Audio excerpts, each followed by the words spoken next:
এই ধরনের ভিডিও দেখতে চ্যানেলটিকে লাইক, কমেন্ট, সাবস্ক্রাইব করে পাশে থাকুন। হ্যাঁ মিনা, এই না আমার তেড়ি করো না, দেখি তো তোমার বাটি খান থেকে কিভাবে সোনা বেরোয়। আর এই বলে মিনা বৌদি তো বাটির মধ্যে ওরে সোনা আর এই বলে মিনাস বাটির মধ্যে তো সমস্ত ইমিটেশনের হারদুলগুলো এক এক করে ঢেলে ফেললো। আর কিছুক্ষণের মধ্যেই বাটি ভর্তি সমস্ত ইমিটেশনের গয়নাগুলো বাটি থেকে হাফিস হয়ে গেল। হ্যাঁ, কি হলো এটা? আমার অত দামি দামি ইমিটেশনের গয়নাগুলো কোথায় চলে গেল গো? ও গো, আমার কি সর্বনাশ হলো গো?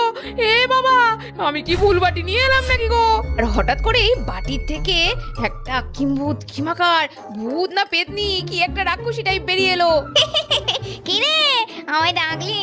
এ বাবা, সোনা নিবি? আমি এলাম তো, নে নে আমায় নে।